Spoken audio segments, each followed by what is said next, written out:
relaciones de trabajo. Las políticas de flexibilización laboral llevaron a una desocupación récord del 22% y significaron un enorme retroceso a las conquistas laborales que habían sido el resultado de largas luchas. Los movimientos de desocupados de todo el país se transformaron en los principales defensores del derecho al trabajo. La protesta pudo hacer visible la ausencia de ese derecho y la necesidad de defender y recuperar el trabajo digno. Los derechos se tienen cuando se los ejerce. La protesta de hoy construye tus derechos de mañana. Campaña Nacional por el Derecho a la Protesta. Colectivo de Investigación y Acción Jurídica. Foro Argentino de Radios Comunitarias.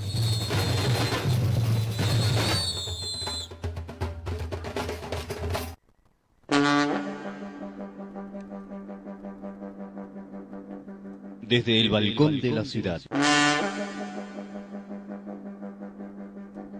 Transmite la primer radio comunitaria. FM La Voz del Cerro.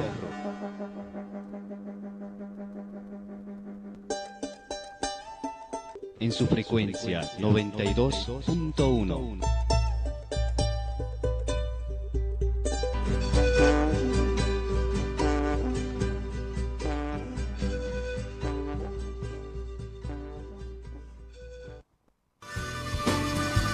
La historia en disputa. Búscanos en nuestro Facebook, La Historia en Disputa, o en nuestro blog, lahistoriaendisputa.wordpress.com. Bronca con los dos dedos en B. Inicio espacio.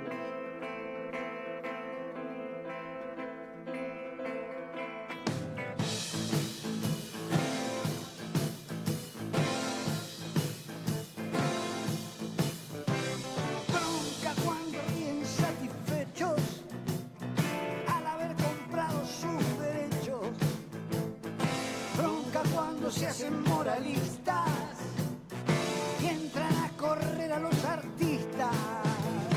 Bronca cuando abre la luz del día, sacan a pasear su hipocresía. Bronca de la brava, de la mía, bronca que se puede recitar. Para los que toman lo que es nuestro con el guante de disimular. Maneja los violines de la marioneta universal. Para el que ha marcado las barajas y recibe siempre la mejor. Con el as de espadas nos domina y con el de bastos entra. Dale, marcha. 1, 2, no puedo ver tanta mentira organizada sin responder. La voz ronca, de bronca, de bronca. Bronca porque matan con descaro, pero nunca nada queda claro. Bronca porque roba el asaltante, pero también roba el gobernante. Bronca porque está prohibido todo. Muy buenas noches, una vez más nos encontramos en el programa La Historia en Disputa. ¿Cómo estás, Martín? ¿Cómo te va, Raúl? Chicos, Hoy tenemos un programa especial. Como han visto, todos estos días hemos hecho la promoción de una conferencia virtual que vamos a iniciar. Agradecerle a todos los compañeros que nos están ayudando en parte técnica, y también, bueno, nosotros acá estamos por hacer el programa de hoy, que, como les decía, es especial. Ahí creo que ya habíamos hablado que tenemos la conexión con los compañeros que hacen la presentación. exactamente, el tema es la batalla de Huaki, ¿no? Exacto. La batalla de Huaki. Van a estar 3 historiadores, 2 desde Bolivia, 1 acá de Argentina. La idea es reconstruir parte de este proceso histórico que nos corresponde a los 2 estados, tanto boliviano como argentino. Y bueno, vamos a reconstruir con los compañeros. Ya estaría en el aire Patón, el licenciado. Sí, eso es importante. Sí, esta conferencia está saliendo por vía streaming por La Voz del Cerro. A su vez también lo estamos transmitiendo por nuestra página La Historia en Disputa. En Facebook. Exactamente. Y bueno, vamos a hacer, creo que hoy, como decíamos, es especial. La idea es que directamente los protagonistas de esta conferencia sean los que presenten nuestra conferencia. Guillermo, lo tendríamos ahí al licenciado Juan Carlos Patón Flores, para que él nos presente y nos cuente de qué se trata esta experiencia que estábamos haciendo en el programa de La Historia en Disputa. Hola Juan Carlos, ¿nos escuchás? Buenas noches. Sí, buenas noches, estimados amigos de La Historia en Disputa. Un cordial saludo desde Bolivia, en particular de la Asociación de Representantes de Museos Comunitarios del Capañán. Esta es una asociación que trabaja con 6 comunidades, en el cual estamos en la búsqueda de la información de la historia prehispánica y también esta relación de esta batalla de Huaqui. Esta iniciativa nace a raíz de una visita que tuvimos el pasado año del embajador argentino acá en Bolivia, conjuntamente con las autoridades del municipio de Huaqui. Es muy importante comentar esta situación, ya que a raíz de esto las autoridades originarias, así como también la asociación, se mantuvo en contacto con la embajada y logramos tener el contacto también con Alejandro Rabinovich. Y por este medio, para nosotros es la primera experiencia de tener esta oportunidad de poder conocer y compartir estos detalles de investigación que tienen estos 3 historiadores, al cual agradecemos mucho, como también agradecemos a ustedes por darnos la oportunidad de estar acá en este espacio y en este tiempo de la pandemia podamos tener la oportunidad de conocer un poco más sobre esta batalla. Agradecerles entonces a cada uno de ustedes y esperemos que esta actividad no sea la única, podamos generar otras actividades. Y nuestro agradecimiento en particular a Ricardo Acebey, historiador boliviano, a Carlos Ángel Guaipara, joven investigador también historiador boliviano, y uno en particular, y esperemos que muy pronto este año o el siguiente año podamos tener la visita nuevamente de Alejandro Rabinovich para que podamos hacer un recorrido por los campos de Yauricolagua y las comunidades asociadas en esta batalla que es tan importante para esta región de Bolivia. Pues sin más que decirles, agradecerles, estimado Raúl, a ti en particular por los contactos que hemos tenido también, y esperemos que esta conferencia virtual sea de agrado de muchos que están en este momento en línea y podamos despejar muchas dudas y poder aprender un poco más de ello. Muchísimas gracias, estamos acá, estaremos atentos a la conferencia. Muy bien, Juan Carlos, ahí nos hacía una presentación de lo que decíamos que es la conferencia virtual sobre la batalla de Huaqui.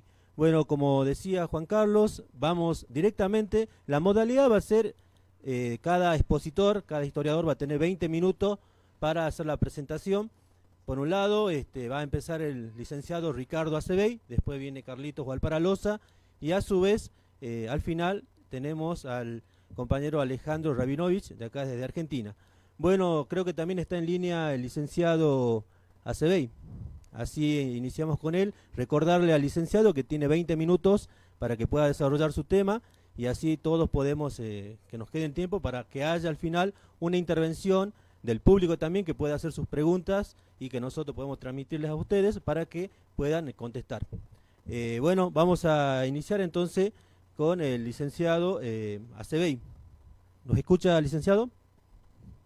Sí, ¿cómo están? Buenas noches. Tengan todos ustedes muy invitados a esta charla que vamos a dar hoy día en relación a lo que va a ser, en el caso nuestro, a las juntas que se han originado en el movimiento de 1809-1810, acá en lo que sería Charcasón, ¿no? Hoy Bolivia.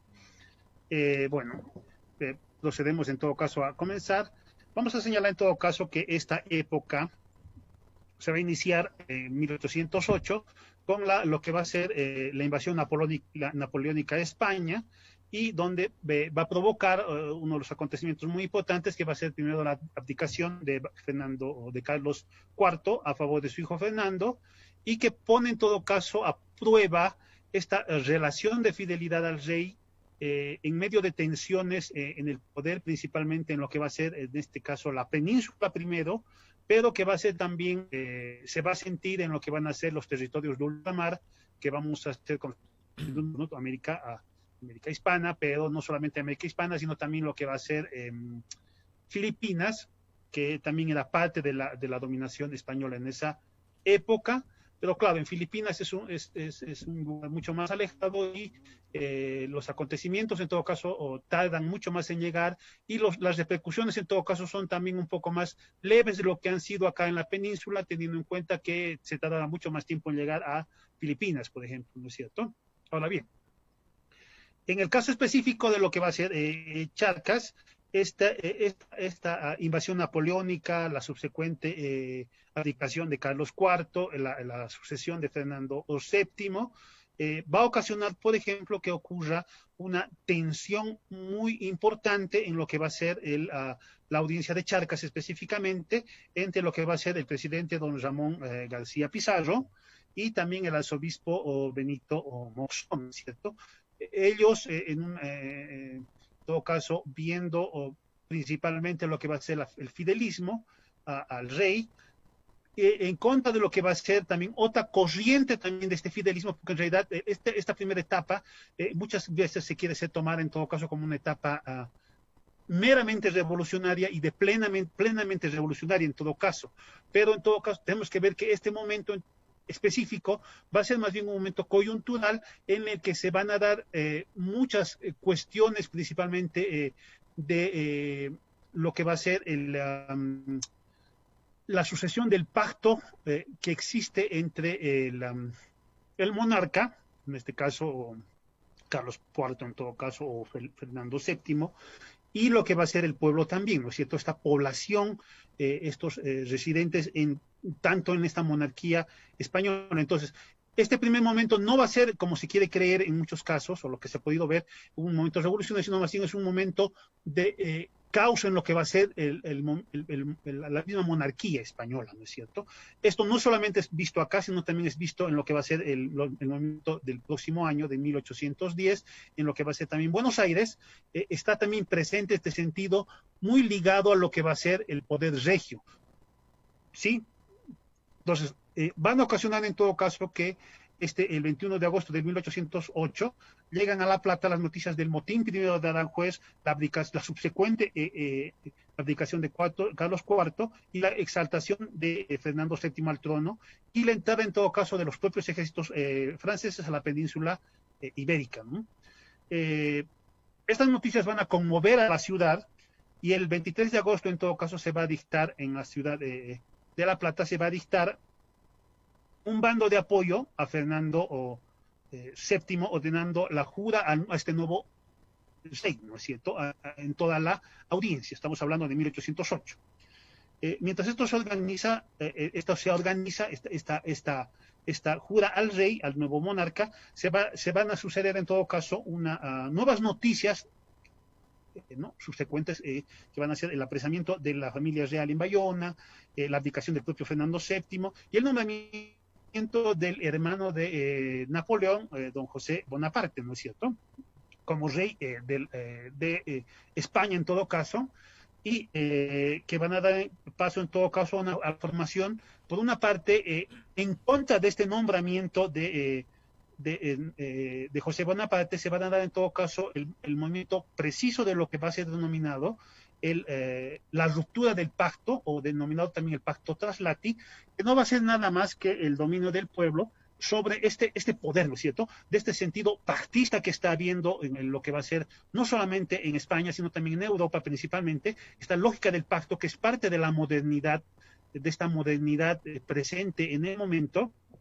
y de edad moderna también, ¿no?, de modernidad y época contemporánea, que va a ser este sentido en todo caso de que los súbditos, que son estos así llamados ritos, ¿no?, estos súbditos, establecen un pacto con el monarca, ¿no es cierto?, para el gobierno, ¿no es cierto?, porque piensa en este sentido justnaturalista que los hombres en todo caso nacen en libertad, ¿no es cierto?, pero que la libertad debe ser en todo caso, no tan así, pero debe ser en todo caso limitada en todo caso en una cierta medida, porque donde se acaba la libertad mía empieza la libertad del otro. Entonces, si todos vivimos en libertad, existe lo que se denomina el caos. Entonces, por eso, en este momento en que llega el soberano, el monarca, ¿no? Este monarca, investido de poderes regios, que van en todo caso estar presentes para gobernar, ¿no es cierto?, estos súbditos. Pero ese es un pacto directo, ¿no es cierto?, de estos súbditos con el monarca. Pero cuando este pacto, en el caso específico, ¿no es cierto?, de la toma de poder, de la abdicación de Carlos IV, de la abdicación de Fernando VII y de la toma de un reino, ¿es cierto?, que se considera ilegítimo, entonces los súbditos se consideran en todo caso que pueden romper, consideran que el pacto está roto y que la soberanía, lo que se va a denominar la retroversión de la soberanía, ¿no ve? Porque lo que uno está entregando al monarca es su propia soberanía, ¿no ve? Su propia libertad. Hay un corte en esta ruptura, ¿no es cierto? Porque si yo estoy entregando al monarca español, no puedo, el pacto no está presente, y ellos dicen, ¿no?, jurídicamente que no está presente este pacto, queda roto a partir de que la monarquía sucesoria borbona española se rompe y entra un rey que es ilegítimo. Entonces, eso va a causar en todo caso que vaya a formar, en el caso específico de la península, esta junta de gobierno en Sevilla, que va a ser después la de Cádiz, mucho después cuando se disuelva la de Sevilla, va a ser también la de Cádiz, y así van a ser una serie de organizaciones las que van a empezar a tomar cuerpo en todo caso como preservando en todo caso los derechos legítimos del monarca español, ¿no es cierto? Ese es el sentido que se va a tener presente acá, ¿no es cierto? Estas juntas van a nacer al calor de eso, ¿no es cierto? Y van a ser en todo caso unas juntas, en un caso de gobierno, como el caso de Sevilla, pero va a ser la junta de tuición de los derechos del pueblo, como va a ser la de La Paz, ¿no es cierto? Y una muy parecida también que va a estar presente en La Plata, ¿no es cierto?, en la sede de la audiencia. Ahora, mientras esto ocurre en la península, ¿no es cierto?, mientras se pone la Junta de Sevilla, se implementa esta junta, luego va también a ser clausurada a partir de la amenaza de los propios franceses sobre esta junta, y se va a establecer otra junta en Cádiz, ¿no? Que es la que va a gobernar hasta el reinicio de la monarquía con el ascenso, otra vuelta de Fernando VII. Acá, en todo caso, nosotros en Charca, se van a establecer, como le digo, estas juntas, que van a tener primero este carácter, en todo caso, no un carácter, se quiere pensar, ¿no es cierto? Y en este sentido, y sobre todo esto está construido, este sentido muy revolucionario está construido principalmente en el siglo, a mediados y fines del siglo XIX, y no del momento, se va a constituir como un garante de los derechos de soberanía de este pueblo, a la espera de la sucesión específica del legítimo monarca Borbón español, ¿no es cierto?, de esta sucesión de Carlos o de Fernando, en último caso, ¿no es cierto?, llegándose en algún momento también de este proceso a pensar que el propio Fernando también había fallecido y muerto, ¿no es cierto?, y que no estaba, y con aún más todavía estas juntas se van a fortalecer a partir de esto, de pensar que el rey está muerto, de que el monarca pudiera estar fallecido, ¿no? En este momento nosotros podemos saber que no estaba, ¿no?, pero en ese momento no tienen los medios de comunicación tan rápidos como los nuestros, ¿no es cierto?, en un segundo estar sabiendo qué es lo que ocurre en Europa, qué ocurre en Asia, hay que esperar muchísimo tiempo, ¿no? Entonces, hay esta incertidumbre, y entonces mientras eso, estos gobiernos locales deciden autogobernarse, ¿no es cierto?, a la espera del restablecimiento del legítimo monarca, ¿no es cierto? Ahora bien, estas juntas, en todo caso, van a empezar, como le digo, en Charcas.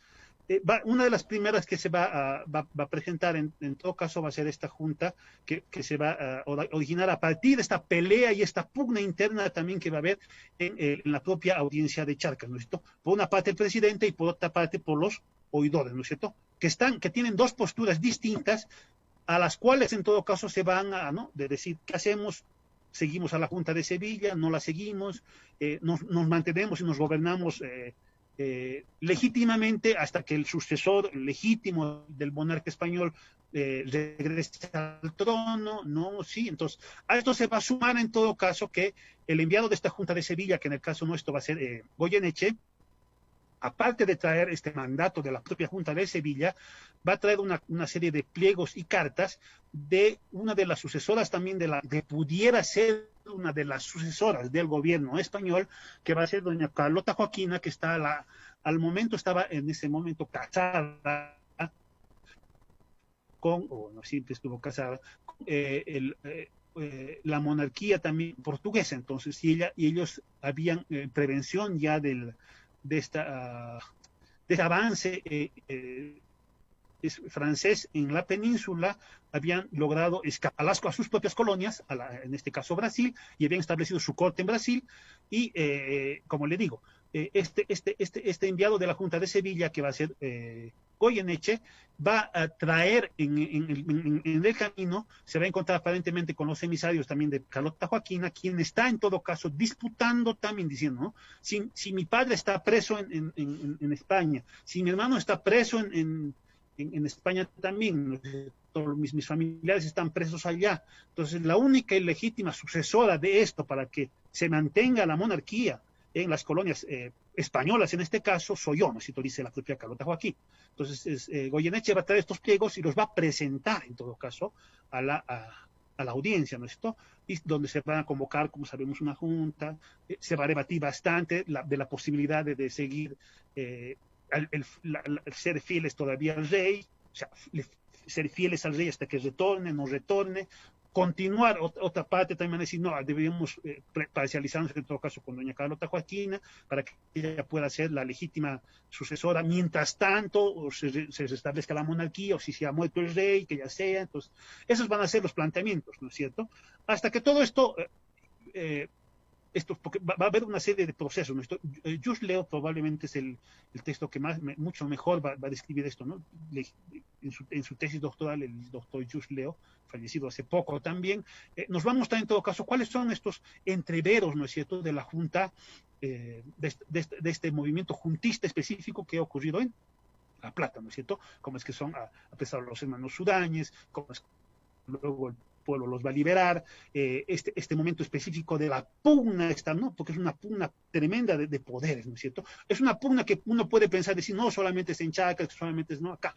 Esta pugna también se va a dar, y eso es el caso propio, ¿no es cierto? Se va a dar también en otras juntas, ¿no es cierto? Se va a dar en la actual Colombia, se va a dar en la actual Venezuela, se va a también tratar muchos de estos problemas también lo que va a ser la Capitanía de Chile, y probablemente una de las que va a tener mucho mayor éxito y la que se va a quedar con eso va a ser la de Buenos Aires, ¿no es cierto? Que la que va a lograr triunfar su sentido más bien de fidelismo al final, porque es fidelismo, no va a cambiar hasta por lo menos el 11, ¿no? Es que cuando ya hay un sentido de intento de quiebre siempre, ¿no? Que tampoco no es un quiebre así que queremos ver los historiadores muchas veces que hay un quiebre específico que en 1809 acá y el 10 en Buenos Aires hay un quiebre revolucionario totalmente, que quieren todos ser proto argentinos en el caso de ellos y proto bolivianos nosotros, ¿no es cierto? Que no lo había en el momento, nadie está pensando todavía en que existía una Bolivia, en el caso nuestro. Entonces, eso es lo que se tiene que, aparentemente, ¿no es cierto? Ahora bien, esta junta va a durar poquísimo, no dura mucho, va a ser sofocada por los enviados principalmente de lo que va a ser desde el norte, el propio Goyeneche, de los ejércitos de Goyeneche, que van a calmar, pero principalmente van a ser los ejércitos que van a venir desde el sur, desde Buenos Aires, los que van a mantener las cosas tal cual como están, hasta manteniendo las noticias hasta que llegue, sabiendo qué es lo que ocurre allá en España, ¿no es cierto? Lo mismo va a ocurrir ¿no? Una vez sabido de este levantamiento también popular, ¿no? De este levantamiento popular en contra de estos que están planteando las ideas carlotinas en Charcas, en La Plata, mejor dicho, se va también a armar, ya estaba de mucho tiempo antes, ya estaba armándose lo que va a ser la Junta de La Paz, ¿no? Este levantamiento, no la Junta, sino más bien el levantamiento en La Paz.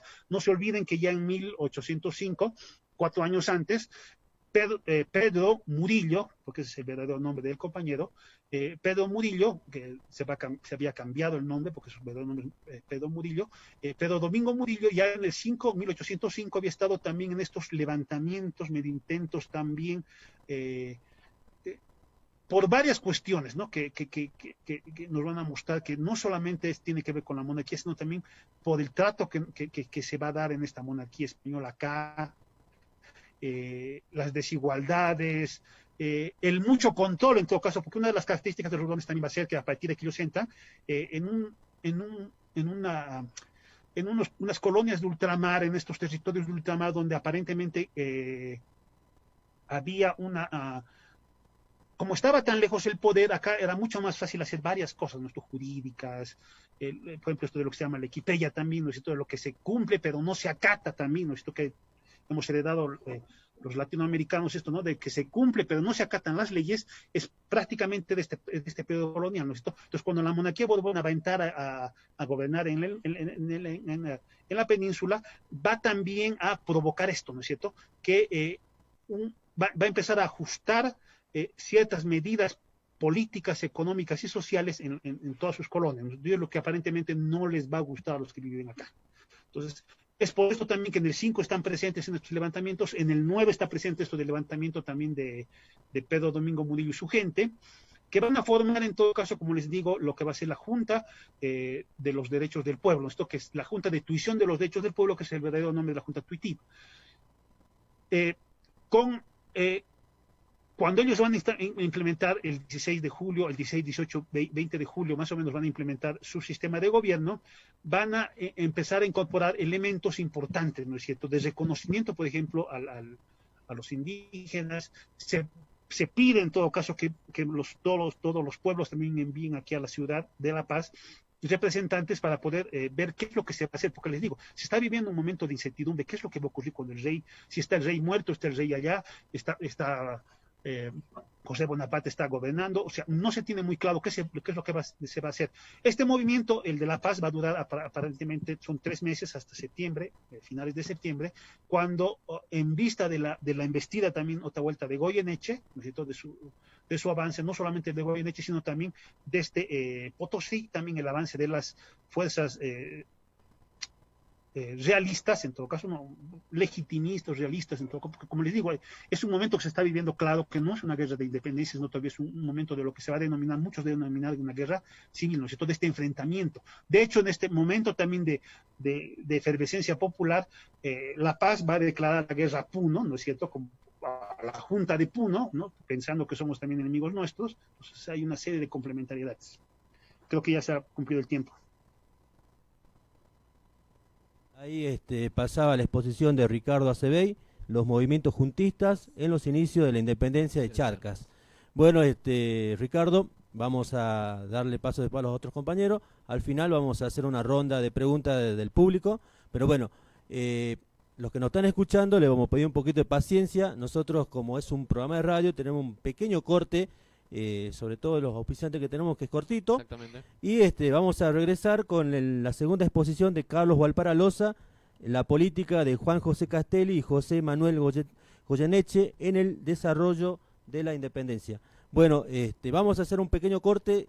Aquellos que nos están siguiendo, agradecerles porque son bastantes los que nos están viendo en esta conferencia virtual de la batalla de Huaki, a 209 años de esta batalla. Y bueno, vamos a un pequeño corte y ya regresamos con los siguientes expositores. Inicio espacio publicitario.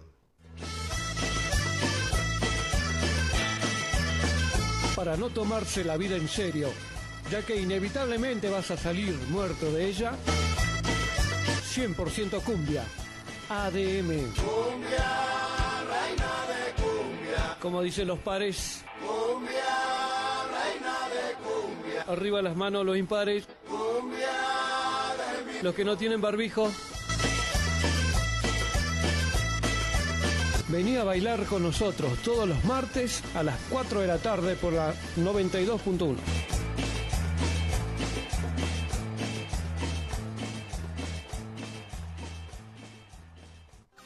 Azul Network. Azul Network es el internet por el aire de Jujuy. Servicio domiciliario de 5 y 10 megabytes. Tenga la tranquilidad de llegar a la casa y que el internet funcione. Cambie la velocidad de su conexión con solo un llamado. Servicio técnico con atención personalizada los 7 días de la semana. Internet al alcance de su bolsillo. Celular 0388 155 16 2804. Azul Network.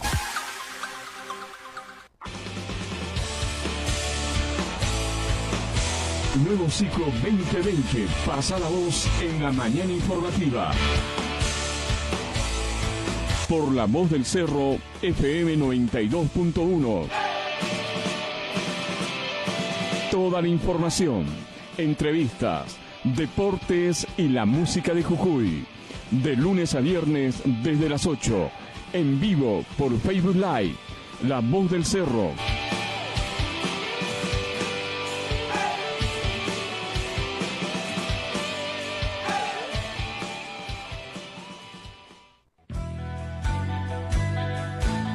Panorama Sindical, el programa que propone sobre la mesa la problemática de los sindicatos de Jujuy y el país. Con la conducción de Marcelo Oviedo y la colaboración de Alejandra Julián. Panorama Sindical, donde visibilizamos las actividades de los sindicatos y organizaciones sociales. Viernes de 14 a 16 por La Voz del Cerro 92.1 MHz.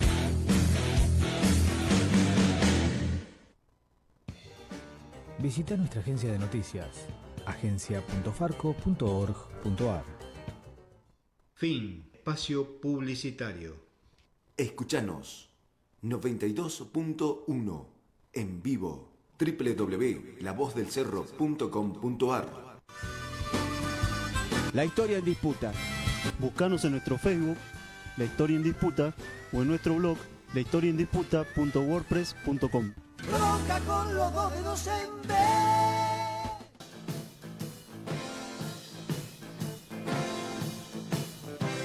Bronca cuando insatisfechos al haber comprado sus derechos.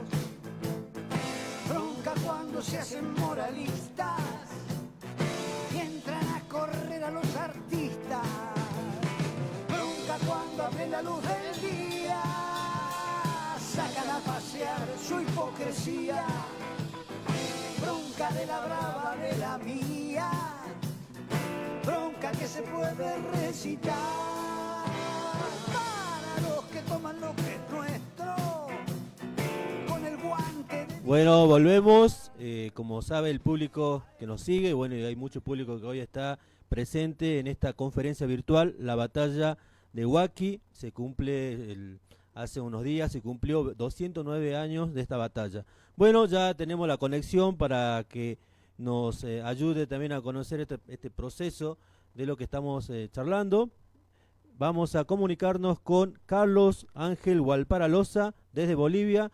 En el caso de él, vamos a hablar la política de Juan José Castelli y José Manuel Goyeneche en el desarrollo de la guerra de independencia. Hola, Carlos. Hola, ¿qué tal? Muy buenas noches a toda la audiencia y al equipo de La Historia en Disputa.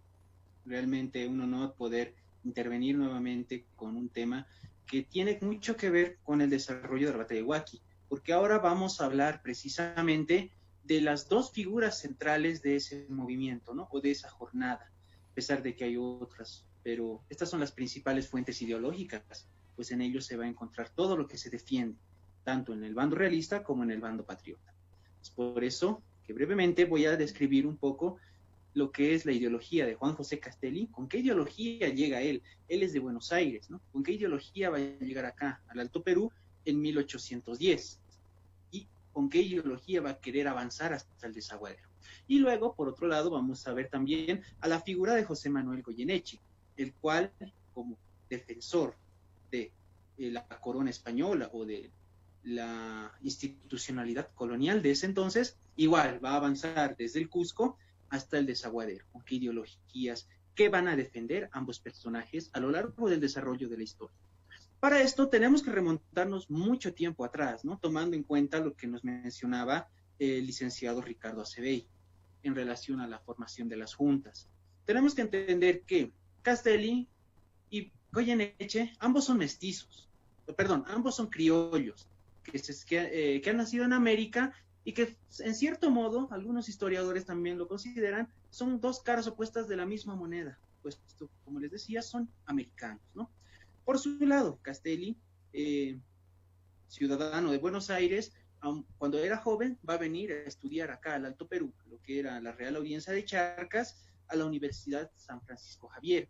Se va a titular como abogado y va a empezar a trabajar en la Real Audiencia de Buenos Aires. Aquí hay un dato muy interesante a tomar en cuenta. Primero, cuando Juan José Castelli llega a lo que es la universidad, se va a encontrar con todo tipo de ideologías relacionadas a el movimiento de la Ilustración que se está dando en Europa, ¿no? Clandestinamente han llegado algunos textos y va a entrar a ese debate con otros estudiantes en la Academia Carolina, que es donde va a empezar a formar esta idea de los derechos de América y el rey, propiamente, ¿no? Porque desde ese momento ya se está gestando entre criollos y chapetones, como se les llama a los españoles peninsulares, una especie de distanciamiento social. Ya se empiezan a ver esas grietas coloniales muy grandes. Por su lado, Goyeneche, a muy temprana edad, se va a empezar a formar. Él es arequipeño, a sus 8 años va a empezar a formarse como militar. Va a entrar al cuerpo de voluntarios allá en Arequipa y como su familia es una familia muy acaudalada y muy bien acomodada, va a poder enviarlo a España a estudiar o a mejorar sus estudios en tácticas militares. Él se va a formar como militar, no solo en España, sino también va a ser destinado a otras escuelas europeas en ese contexto, ¿no? Entonces es así como se forman ambos.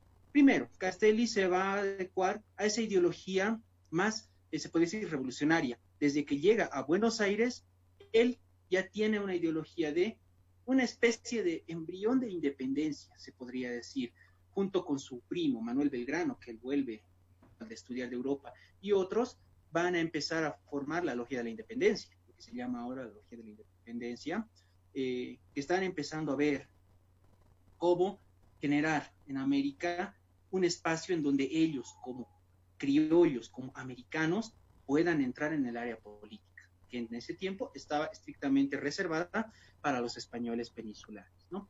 Van a tener una importante participación en las invasiones inglesas, no nos vamos a adentrar mucho el tema. Primero querían unirse a lo que es a los ingleses, porque ellos pensaban que podrían ayudarlos, ¿no?, a generar un estado autónomo. Luego se dan cuenta de que no es así en la segunda invasión y van a defender el puerto de Buenos Aires, ¿no?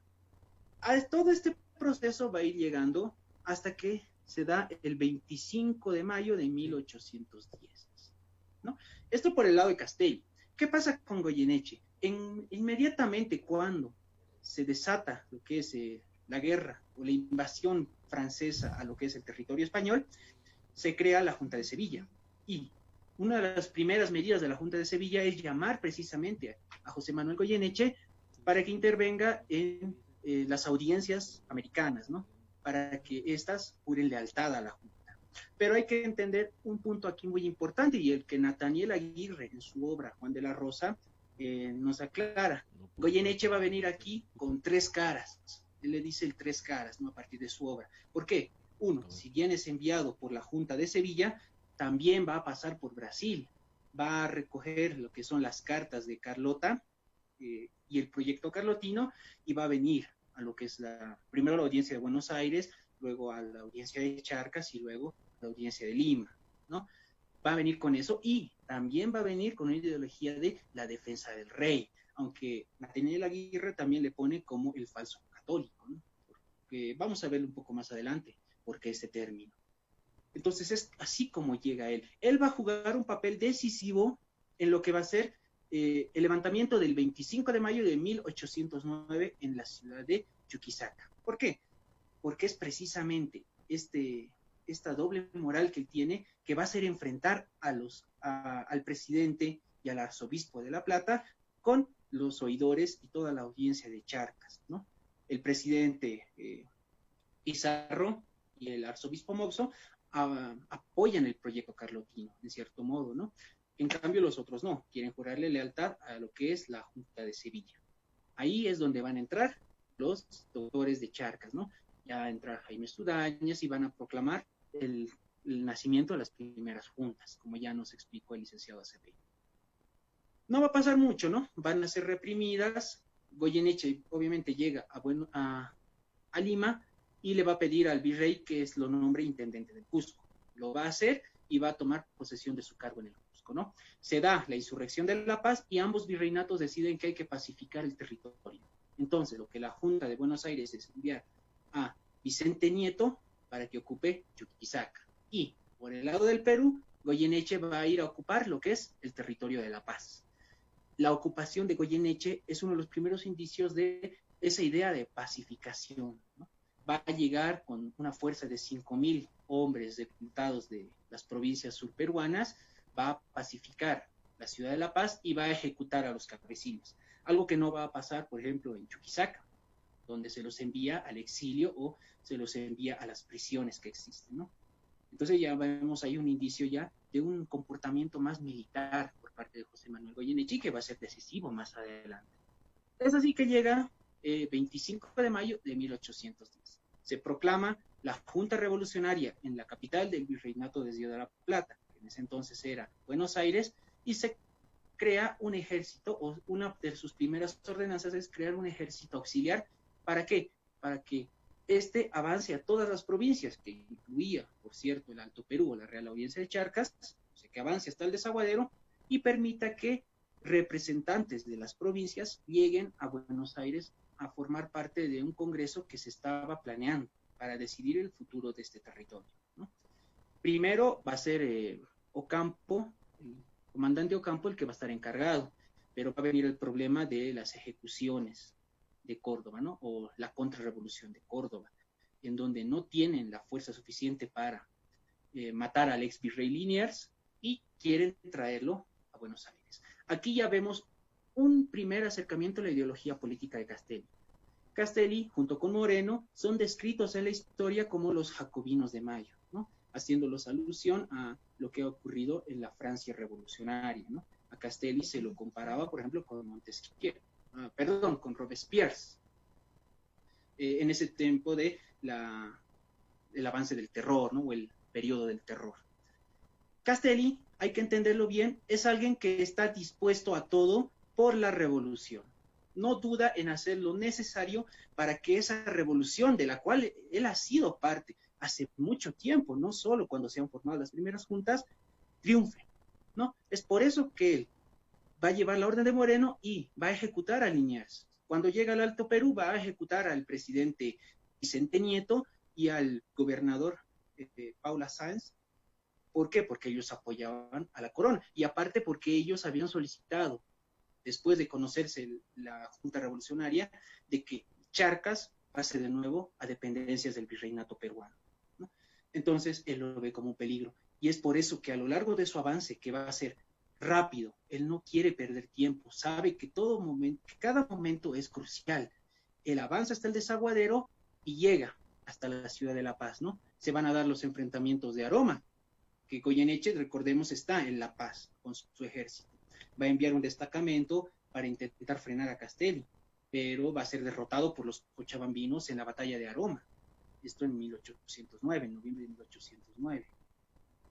Y esto va a dar paso finalmente a que Castelli logre derrotar a las últimas fuerzas realistas en Suipacha y así pueda avanzar. Hasta ese momento la revolución ha triunfado en el Alto Perú, ¿no? Ya se han proclamado juntas que proclaman su adhesión a Buenos Aires, ¿no?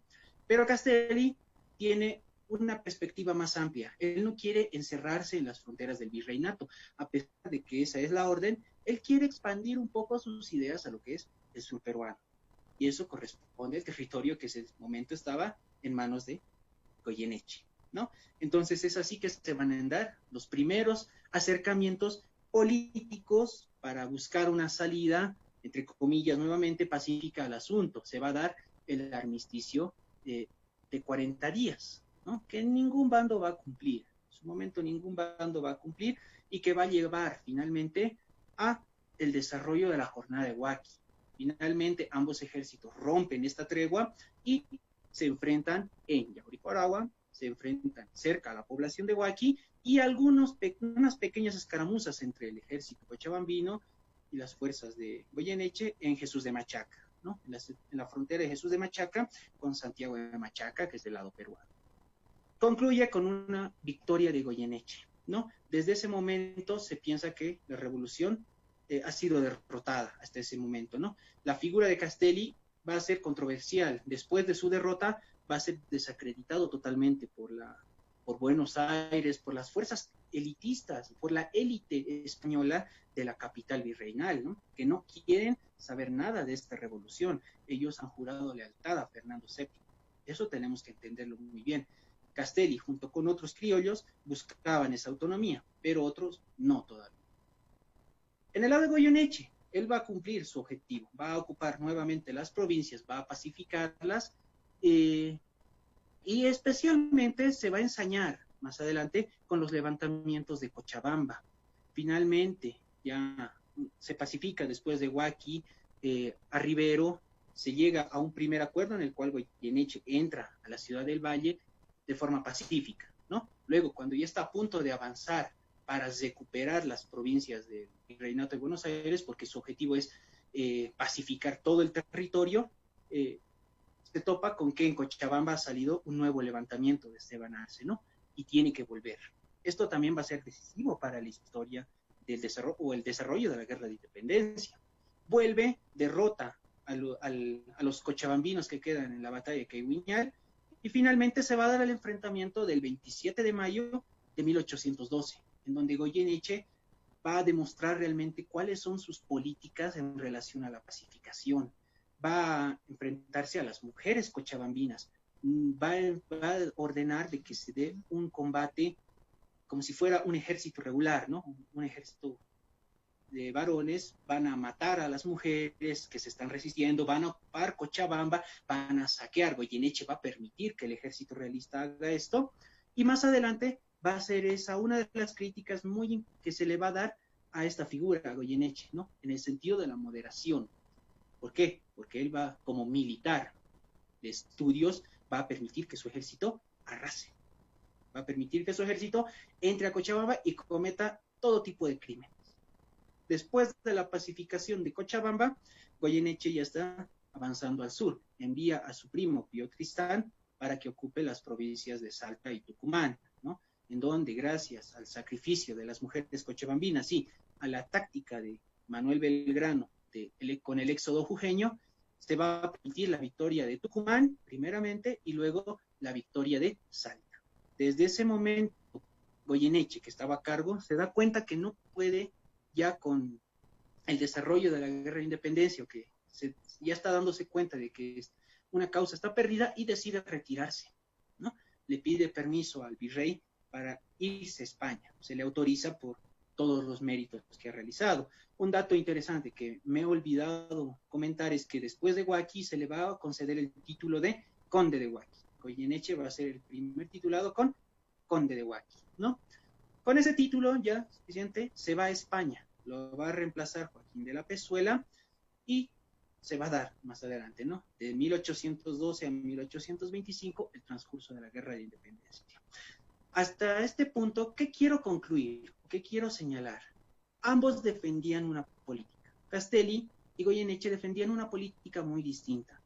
Castelli era alguien decidido a hacer todo por la revolución. Estaba empecinado todo lo necesario para que la revolución del cual él era parte y en el cual él tenía sus convicciones se realice, mientras que Goyeneche tenía igual la convicción de mantener todo el territorio en el dominio realista y mantener ese orden colonial con una tradición de más de 300 años, ¿no? ¿Cómo los van a percibir a ambos personajes la población de la Real Audiencia de Charcas? ¿Cómo los van a ver?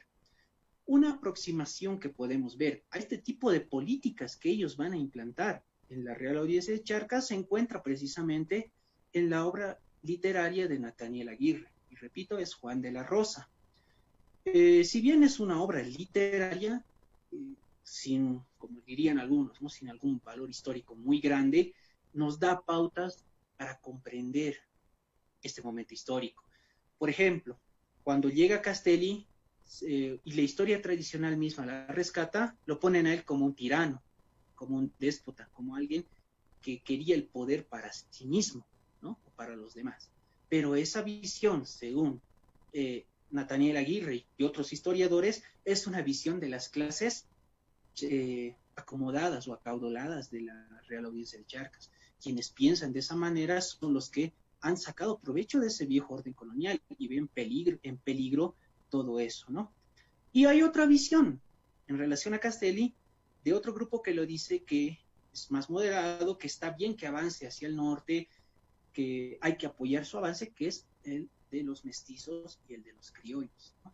Que creen que la causa de la revolución es muy importante para lograr todos aquellos objetivos que se habían trazado como sociedad. ¿Qué dicen de Goyeneche? Todo lo contrario, ¿no? Vamos a invertir la moneda. Los chapetones y las familias acaudaladas dicen que él es un salvador, ¿no? En Nathaniel Aguirre, en su obra, va a poner eso, ¿no?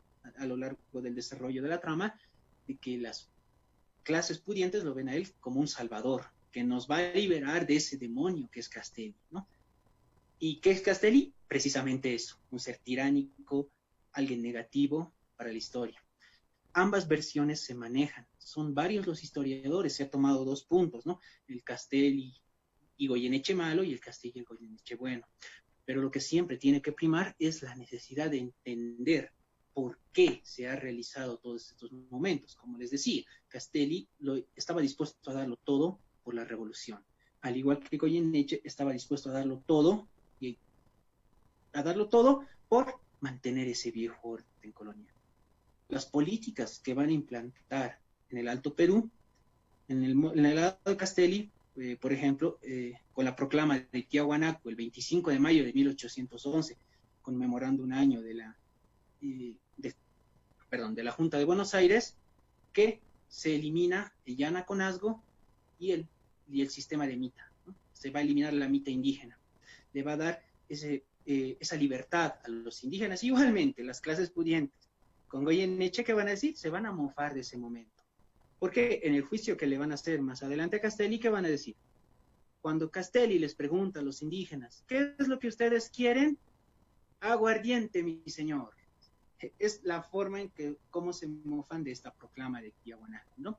Más antes, en Oruro, igual ya empieza a proclamar la idea de expandir esta idea revolucionaria, esta idea de separarse de este sistema colonial. No vamos a tocar el tema de la lealtad a Fernando VII, eso todavía está en debate, pero es romper este viejo sistema colonial. Se va a intentar expandir a las provincias de Cusco, Arequipa, Puno, y precisamente se va a enviar una carta y va a recibir una respuesta tras la batalla de Huaqui, ¿no? Una carta que se va a lograr recuperar de distintos lugares, en el cual prestan adición a la ayuda del rey, de lo que ellos llaman el rey Castilla, que en realidad es Castelli, ¿no? Entonces, es la sociedad misma, cómo se va tejiendo, la que va a dar paso a la aplicación de las políticas de estos personajes, ¿no? Goyeneche, tal vez desde un modo más pacificador del sector, más decidido a mantener el orden, sea por las buenas o sea por las malas, ¿no? Sea bondadoso o sea por medio de la fuerza, como se va a ver el 27 de mayo. Y repito nuevamente, Castelli no escapa a esto. Como alguien dispuesto a darlo todo por la revolución, está decidido igual. No es un santo, igual va a presenciar ejecuciones, va a presenciar ese avance inexorable hacia el desaguadero. Finalmente, al desarrollo de lo que es la batalla de Huaqui. Es necesario comprender desde estos aspectos qué posición toman estas figuras, ¿no? Para no endemoniarlas, pero tampoco santificarlas. Hay que entenderlos como hombres que han pensado como las circunstancias lo requerían, como su tiempo lo necesitaba, ¿no? Si bien Goyeneche con la figura del pacificador y Castelli con la figura de el jacobino. Muchas gracias.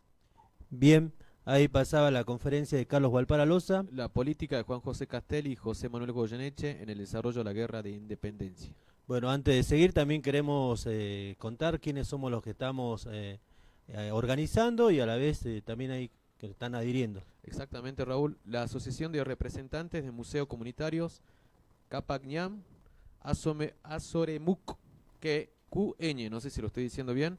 También está la carrera de Historia de la Facultad de Humanidades y Ciencias Sociales, la radio La Voz del Cerro 92.1 y el programa de la Historia en Disputa. Bueno, ya tenemos 2 exposiciones, pasó el licenciado Acebey, recién lo escuchábamos a Carlos Valparalosa. Vamos a ir a una pequeña pausa también, como hicimos al principio. Por favor, los que nos están escuchando, los que nos están viendo, tengan paciencia, ya viene el historiador Alejandro Rabinovich, la batalla de Huaki en la perspectiva regional. Vamos a una pausa. Cuando se hacen moralistas y entran a correr a los artistas, bronca cuando abre la luz del día, sacan a pasear su hipocresía, bronca de la brava de la mía, bronca que se puede recitar para los que toman lo que es nuestro. Inicio espacio publicitario. Para no tomarse la vida en serio, ya que inevitablemente vas a salir muerto de ella, 100% cumbia, ADM. Cumbia, reina de cumbia. Como dicen los pares, Cumbia, reina de cumbia. arriba las manos los impares, Cumbia de mi... los que no tienen barbijo. Vení a bailar con nosotros todos los martes a las 4 de la tarde por la 92.1.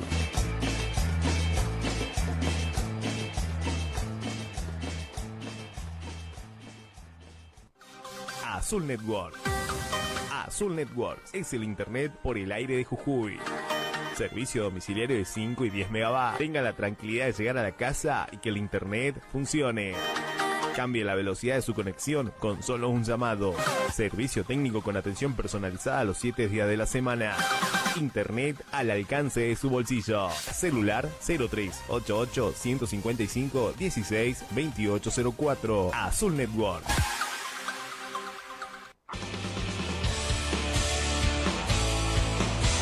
Nuevo ciclo 2020. Pasa la voz en la mañana informativa. Por La Voz del Cerro, FM 92.1. Toda la información, entrevistas, deportes y la música de Jujuy. De lunes a viernes desde las 8. En vivo por Facebook Live. La Voz del Cerro.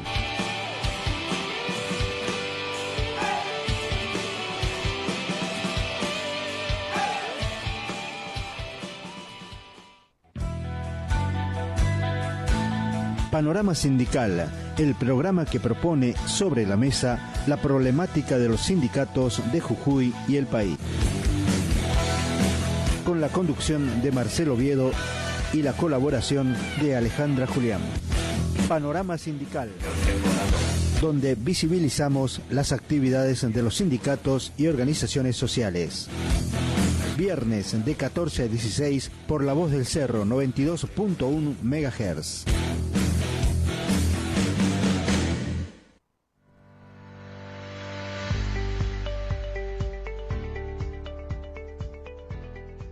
En caso de que una persona haya sido picada por el mosquito transmisor del dengue, se deben tomar una serie de medidas para evitar el foco de infección. La fumigación se realiza desde la casa donde está el vecino con detección de dengue hacia 8 manzanas concéntricas, porque esto tiene que ver con el radio de dispersión del vector, que suele volar no más de 400 metros. Eso es la recomendación, solo fumigación para bloqueo de casos positivos de virus dengue. Que no te pique. Evitemos la reproducción del mosquito. Búscanos en las redes sociales, en Twitter, @quenotepique_ar, en Facebook, que no te pique, y en Instagram, @recurserodeperio. Este es un mensaje de la Dirección de Producción en articulación con el territorio y del equipo Entrelazar Saberes de la Facultad de Periodismo y Comunicación Social de la Universidad Nacional de La Plata. Visita nuestra agencia de noticias agencia.farco.org.ar. Fin. Espacio publicitario. Escuchanos 92.1 en vivo www.lavozdelcerro.com.ar. La historia en disputa. Buscanos en nuestro Facebook, La Historia en Disputa, o en nuestro blog, lahistoriaendisputa.wordpress.com. Bronca con los dos dedos en B.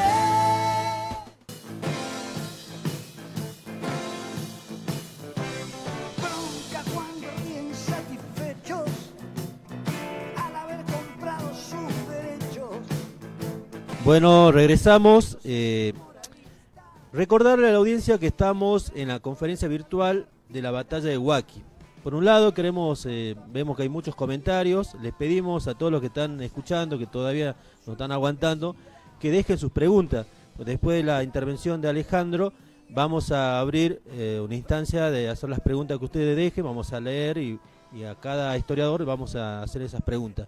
Bueno, a ver, presentemos. Sí, y bueno, ahora a continuación el historiador Alejandro Rabinovich, de Argentina, con su tema La batalla de Huaki en la perspectiva regional. Alejandro, buenas. ¿Qué tal? ¿Cómo les va? ¿Cómo andan todos por ahí? Bien. Bien, muchas gracias. Bueno, qué gusto estar con ustedes a la distancia, en esta coyuntura tan rara. La idea era viajar a Bolivia para estos festejos, pero el mundo pasó por otro lado. Sí. Me da mucho gusto acompañarlos así, le agradezco muchísimo la invitación y esta organización que están haciendo de este evento, a las dos radios, a Juan Carlos Patton y a todos los que están trabajando para que esto se pueda hacer. Realmente me da muchísimo gusto. La batalla de Huaki es probablemente la batalla más importante de la que ningún argentino, ni ningún boliviano, ni ningún peruano escuchó hablar nunca, ¿no? ¿Por qué no escucharon nunca hablar de ella? ¿Por qué no está en ningún programa, ningún manual de la primaria, ni hay ningún efeméride, ni nada? Sencillamente porque es una derrota. Claro. Nosotros, todos nuestros países tienen historias triunfalistas, ¿sí? Sí, las chicas plantean estudiar exclusivamente a las victorias y a las grandes hazañas de nuestros héroes, como si la historia se explicara más por las victorias que por las derrotas, ¿no? Me parece a mí que historiográficamente entender lo que pasa con Huaki, por ejemplo, es muy importante para entender qué pasa con la historia del Río de la Plata, qué pasa con la historia de Bolivia, qué pasa con la historia de toda la región. Por eso me interesó como tema de estudio, y hace 2 años escribí un libro que se llama, lo tengo acá, que se llama Anatomía del Pánico, Huaki o la derrota de la revolución, que es un estudio que siempre quise hacer. Yo soy historiador de la guerra y siempre quise hacer una historia que muestre cómo es una batalla en el siglo XIX, en la época de la independencia, pero no contada desde los generales y desde sus planes estratégicos y desde el genio de los padres de la patria, sino pensando en cómo es una batalla desde el llano, para el infante, para el jinete, para la persona común que tiene que pasar por esa experiencia tremenda durante unas horas. Y me di cuenta que no hay fuentes para hacer eso en ninguna batalla de la independencia, salvo en la de Huaki. Yo diría que de toda Latinoamérica probablemente es la única batalla que se puede estudiar en profundidad, realmente. ¿Y por qué? Porque fue una derrota tan inaudita, tan total, tan extraordinaria, en la cual el ejército revolucionario directamente se desintegra en sus mínimos componentes en el transcurso de una jornada, no se salva nada de ese ejército. Y sorprende tanto a las autoridades de la época que le hacen un juicio a Castelli, a Balcarce y a todos los oficiales que están ahí. Y en ese juicio les toman declaración a los oficiales, y gracias a esos legajos podemos conocer ya no lo que dicen los jefes, que siempre dicen más o menos lo mismo en las batallas, sino que podemos conocer lo que opinan los tenientes, los capitanes, los subtenientes que manejan las compañías en la batalla. Entonces es un libro que al lector lo lleva a entender cómo es, a nivel del piso, una batalla completa, cómo se pelea, qué se ve, qué se escucha, cómo se escapa uno de ahí. Y lo que pasó en esta batalla es un pánico. que es algo que pasaba en los ejércitos de la época, no era tan extraordinario, y era una ola de pánico repentino, de miedo repentino que desintegraba el ejército, cuando en realidad había tenido muy pocas bajas todavía, hay que seguir combatiendo, pero el pánico se apodera de los hombres y salen corriendo, tiran las armas y no se paran nunca más.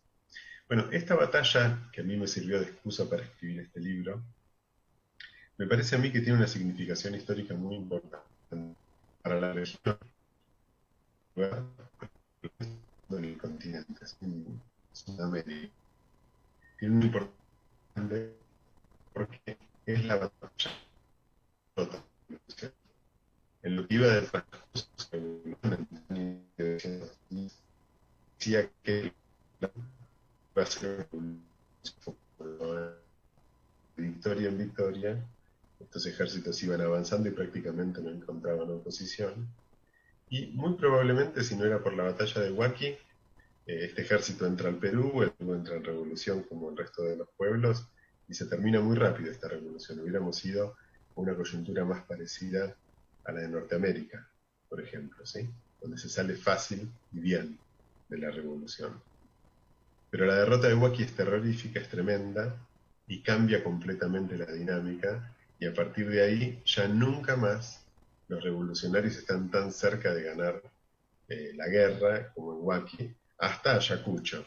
Entonces son 15 años más de guerra, 14, que son tremendos, que van a dejar devastada la región, que van a dejar arruinada y endeudados a los países, que van a significar decenas de miles de muertos. Entonces es un parteaguas Huaqui.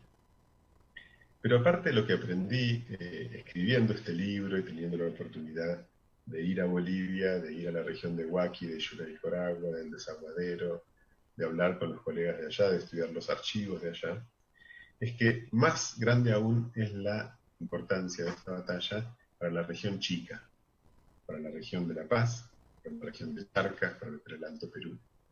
Creo que en Bolivia hoy en día deberían recuperar, como lo están haciendo muchos, en particular las comunidades de la región, pero creo que a nivel nacional se debería recuperar la importancia de esta batalla y de esta jornada como un hito dentro de la definición, el comienzo de la definición de la existencia independiente de Bolivia. ¿Y por qué digo esto? Porque vista desde una perspectiva general, global, siempre la guerra de la independencia se explica como las luchas entre las capitales virreinales, ¿no? Es la gran lucha entre Buenos Aires y Lima, y en toda esa dinámica, cuestiones como lo que pasa en Huaqui es simplemente un estadio intermedio, no es solamente un escaloncito en el camino hacia Lima o un escaloncito en el camino hacia Buenos Aires. Pero esa dinámica me parece a mí que nos impide ver que para los pueblos que participan de esta batalla tiene una significación muy diferente, mucho más importante.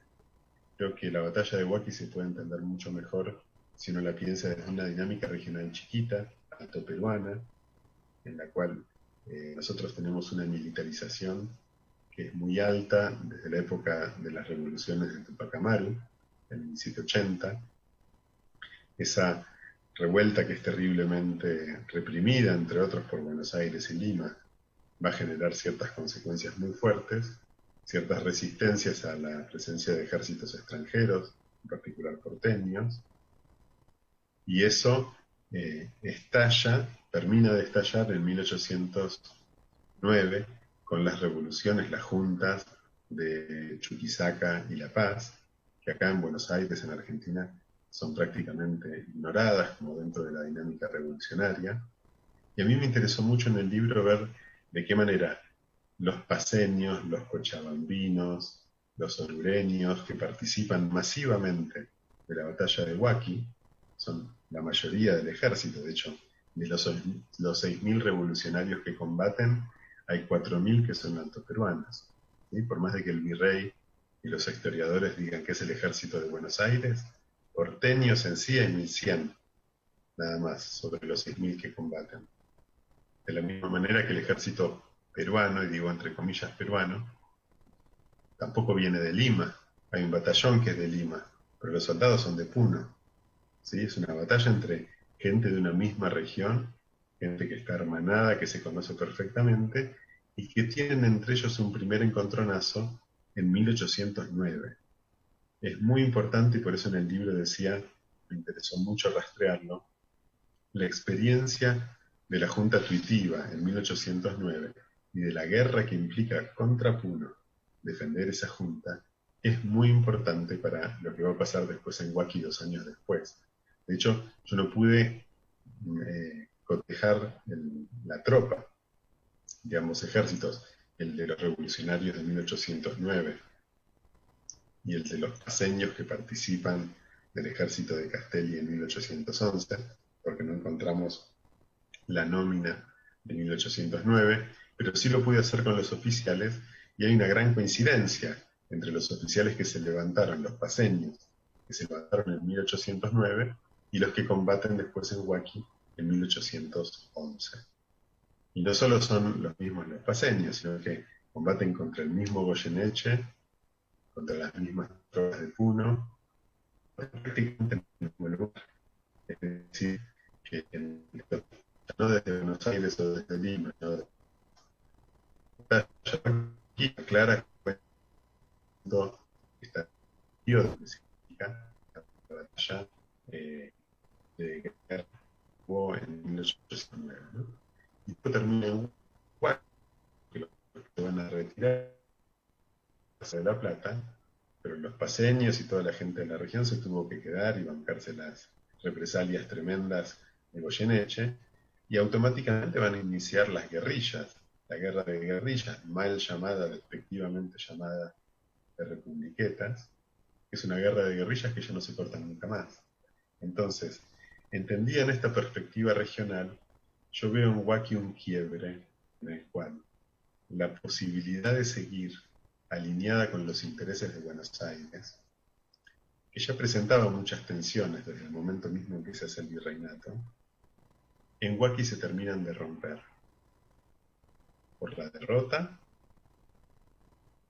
porque en la desbandada después de Huaki los soldados rioplatenses van a saquear todo y van a abusar y matar en grandes cantidades a la población indígena que se van cruzando en el camino de su vida, pero también porque las autoridades rioplatenses, al huir, se comportan bastante mal con los intereses del Alto Perú, entre otras cosas, Pueyrredón huye con la totalidad de los caudales de Potosí.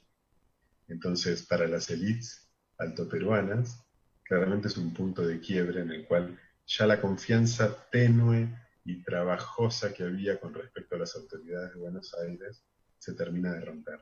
Entonces creo que es un primer paso serio en el camino que va a llevar a la ruptura de ese territorio virreinal y la existencia de una Bolivia independiente, por más de que falta todavía un largo trecho. Bueno, eso era lo que quería compartirles como reflexión, y estamos en la radio, así que como siempre lo más importante es el oyente y su posibilidad de hacer preguntas y comentarios, así que los dejo. Bien, Alejandro, ahí pasaba Alejandro Rabinovich, interesante los datos que nos aportó. Bueno, sí. Lo que vamos a hacer, para aprovechar, vamos a hacer un pequeño corte y vamos a generar un enlace para que estén los tres historiadores, y vamos a empezar a leer las preguntas, así pueden intervenir cada uno. Vamos a un pequeño corte, Dani, así ya regresamos, nos acomodamos, así ingresan los tres historiadores y estamos en conjunto para empezar a responder las preguntas del público.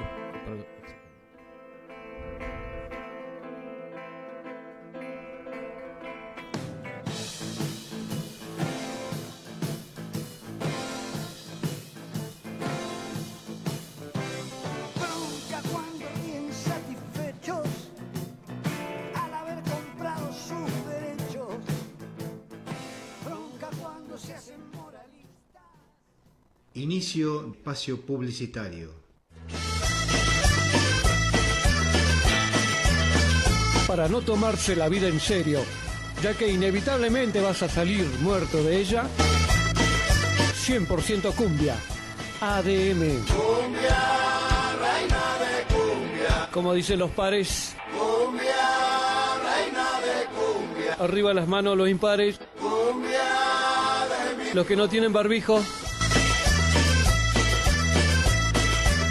Vení a bailar con nosotros todos los martes a las 4 de la tarde por la 92.1.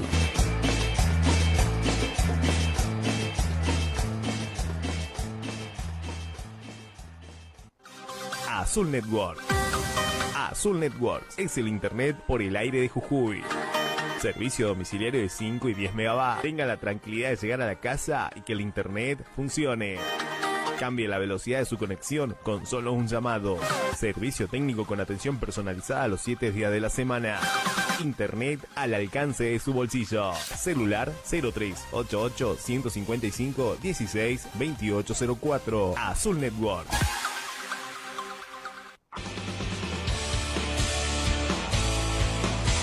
Nuevo ciclo 2020. Pasa la voz en la mañana informativa. Por La Voz del Cerro, FM 92.1. Toda la información, entrevistas, deportes y la música de Jujuy. De lunes a viernes desde las 8. En vivo por Facebook Live. La Voz del Cerro.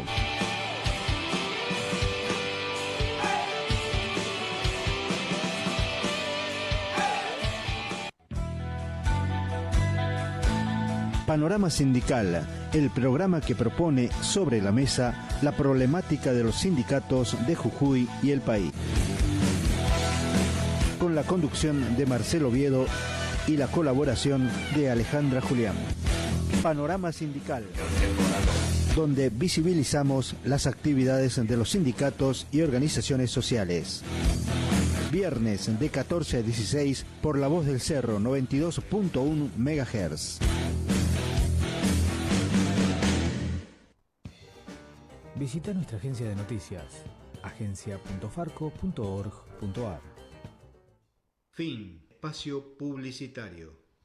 Escuchanos 92.1 en vivo www.lavozdelcerro.com.ar. La historia en disputa.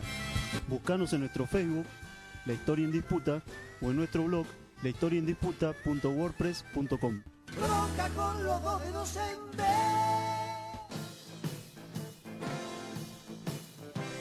Bronca cuando ríen satisfechos al haber comprado su... Bueno, regresamos. Vamos a entrar entonces a la instancia de preguntas. Ahí, Tincho, agradecerle al público que nos siguió. Ahí tenías algunos de algunos lugares. Sí, hay gente de Lima, de Bolivia, de La Paz. Hay gente de Huaki también. Muy hay bien. gente de Buenos Aires, de Salta acá, Córdoba, Buenos Aires capital, Buenos Aires provincia, hay gente de bastante lados, ¿no? Y bueno, y de acá de Jujuy hay bastantes estudiantes de la universidad. Habíamos dicho que la carrera de Historia también adhería a esta actividad. Y bueno, públicamente queremos invitarle a la profesora Graciela Agresores para que si podemos... Gabriela. Gabriela Agresores, para ver si podemos... organizar más adelante algo con la carrera de Historia, porque tenemos tenemos varios historiadores acá en Jujuy. Estaría bueno que podamos organizar una mesa de debate, una conferencia virtual como la que estamos haciendo ahora. Bueno, vamos a las preguntas, ¿no? Ya están conectados los compañeros. Bueno, ahí teníamos una pregunta para el licenciado Acebey. Exactamente, para el licenciado Acebey, la pregunta es la siguiente: ¿cómo logró influir el liberalismo en las juntas de gobierno en Hispanoamérica? ¿Cuál fue su origen y el canal que lo proliferó? Vamos más despacio. ¿Lo escuchaste? Vamos de nuevo, si Ricardo. no hay problema. A ver, ahí se nos escucha Ricardo. Sí. ¿Cómo logró? Caramba. Licenciado, ¿me escucha? Sí. La pregunta sería: ¿cómo logró influir el liberalismo en las juntas de gobierno en Hispanoamérica? ¿Cuál fue su origen y el canal que lo proliferó? Bueno, el liberalismo en todo caso, no solamente en las juntas de América, sino también en la propia junta en las juntas que se crean en la península, están muy vinculadas en todo caso al liberalismo, ¿no es cierto? A partir sobre todo de lo que va a ser esto de la participación popular en una parte, la palabra por tanto no es muy buena, y el sentido también de lo nacional, ¿no es cierto? De la implementación de lo nacional también ya en el propio debate político que hay en la propia península, ¿no es cierto? Y de hecho todos los intelectuales que van a estar presentes en las juntas, en las de aquí de Charcas, en las que están presentes en todos estos territorios de ultramar, está presente este liberalismo porque de alguna manera todos ellos han ido tomando estas ideas, ¿no es cierto? Parte de esto, que principalmente esto de la nación. Recuerdo, por ejemplo, cuando estaba haciendo la consulta para algún trabajo, un famoso documento que lo citan de todas maneras, y esto es mucho más no acá, porque es muy poca la documentación que se tiene de esto acá a partir de la represión que hay por parte del realismo en Buenos Aires, ¿no es cierto? La famosísima carta del denominado patriota español, ¿no es cierto? Que es un documento que está circulando en el propio momento de la Junta, ¿no es cierto? De las juntas en la propia península, ¿no? Y que aparentemente lo están tomando también como parte de la propia ideología de la Junta de Buenos Aires específicamente, al publicarlo en la Gaceta de Buenos Aires, que es la más importante en todo caso. Entonces, sí está vinculado el liberalismo. Ahora, ¿cuál va a ser este ingreso, no es cierto? Es a partir principalmente de la propia Universidad de San Francisco Javier en el caso nuestro, ¿no es cierto? Y también, ¿no? Los revolucionarios de Buenos Aires también están muy vinculados a lo que va a ser San Francisco Javier. Entonces, esa sería la respuesta. Bien. Bueno, ahí estaba respondiendo Ricardo Acebey. Después tenemos una pregunta que para los tres. Ahí veamos, no sé si quiere Alejandro o Carlos iniciar con esta respuesta. A ver, la primera pregunta sería: ¿cómo rastrear la participación de los sectores populares, ya que estos sostienen tales iniciativas, y a cuál se adhieren más, si a la resolución de poner a Carlota o más por el autogobierno? ¿Y cómo se toma la vuelta de Fernando VII si esto resulta en un enfriamiento de los movimientos anticoloniales? Bien, o sea, ahí veamos si quiere iniciar Carlos, si quiere iniciar Alejandro. Digo ustedes.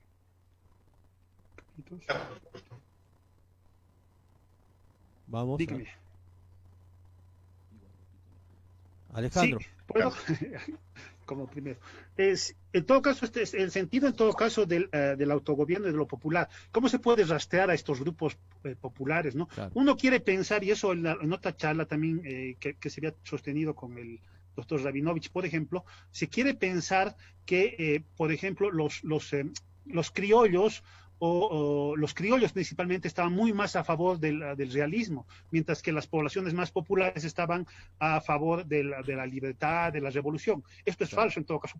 En el caso específico de Charcas, esto es falso.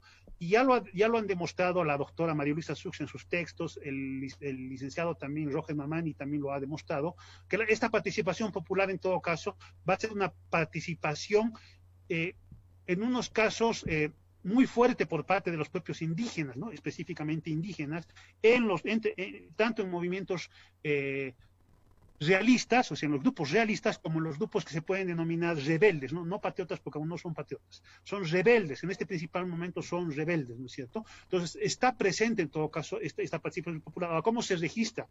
Es muy difícil, solamente de una manera, en el caso de los documentos, se puede registrar esta participación popular a partir de fuentes indirectas, ¿no es cierto? No de manera totalmente directa en el caso específico de Charcas. Y probablemente uno de los pocos documentos en los que se puede registrar esta participación popular en este proceso, ¿no? Del 1809 a 1825 va a ser el famosísimo y conocido diario de José Santos Vargas, ¿no es cierto?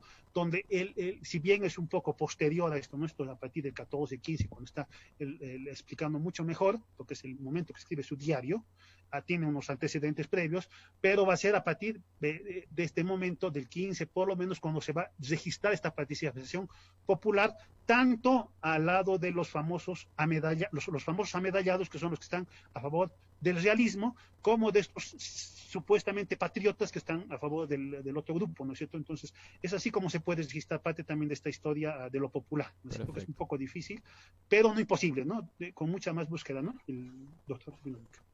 Ahí tal vez puedo agregar alguna cosita. Sí, Alejandro. Si me permiten.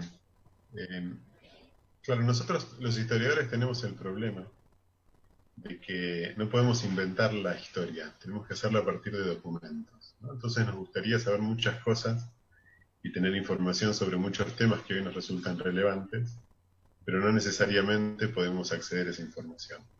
Entonces, la realidad con los sectores populares es que la inmensa mayoría de los sectores populares en ese periodo, en el siglo XIX a principios, es analfabeta en nuestra región.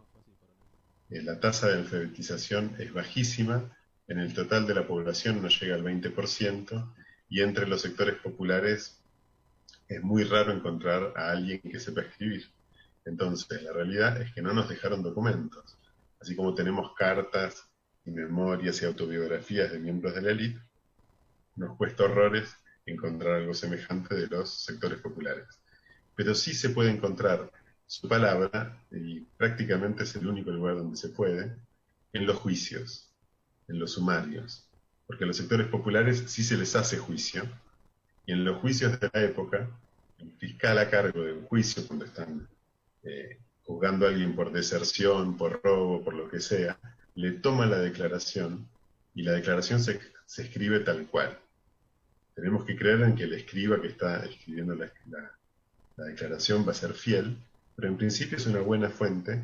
Entonces en los sumarios nosotros encontramos las voces de los hombres y las mujeres del común, que por primera vez nos hablan y nos damos cuenta de cómo es su forma de hablar, sus puntos de vista.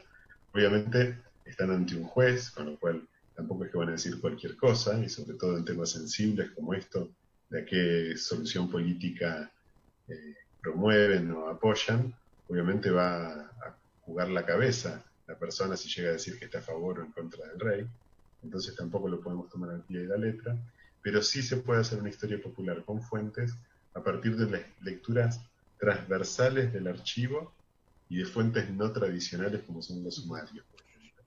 En el caso de la batalla de Huaki, por ejemplo, habiendo registrado el 100% de los sumarios que hay, no encontré ni una declaración de un soldado raso, ni uno. Pero sí encuentro la de tenientes y subtenientes que vienen de los sectores populares y que fueron ascendiendo. Pero es muy difícil encontrar un registro directo, incluso entre los indígenas. Cuando escuchamos la opinión de alguien es la opinión del cacique, ¿sí? No es la opinión del populacho, no es la opinión de la plebe. Entonces, es muy difícil y casi siempre nos toma hacer interpretaciones indirectas. Bien. A ver. Carlos, no sé si quería aportar algo, porque tenemos ahí una pregunta también para vos. Claro que sí, con relación a esta pregunta de la participación popular precisamente, voy a hacer un poco el hincapié en el tono de la política, ¿no? De ambos personajes. Como bien mencionaba, el tema de la proclama de Tiahuanaco, el 25 de mayo de 1811, ¿no? En conmemoración al primer aniversario de la Revolución de Buenos Aires. Desde el ámbito ya historiográfico se ha planteado igualmente dos directrices, ¿no? La primera que juzga esta proclama de que era una política que Castelli quería aplicar para ganarse el favor de los indígenas, ¿no? ¿Sí? O sea, entregarles algo para que se sumen a la causa. Al igual que otros decían que no, que Castelli consideraba a los indígenas sus hermanos, porque igual eran americanos y que compartían el mismo territorio. Por lo cual, la proclama era un objetivo de la revolución. En este aspecto, quisiera remarcar algo, un tema de discusión también muy fuerte, relacionado a que los indígenas en ese tiempo, tal como mencionaron el licenciado Acebey y el historiador Alejandro Rabinovich, no sabían leer ni escribir, ¿no? Ellos estaban sumergidos en ese mundo de trabajo en la mina, trabajo en el campo, en las encomiendas.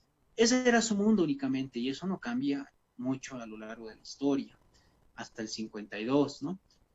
Ese es su mundo. Entonces, me hace recuerdo en un texto que señalaba un autor, decía, estos indígenas se van a plegar a ambos lados. En el Alto Perú se van a ir al lado patriota, pero también se van a ir al bando realista, ¿no?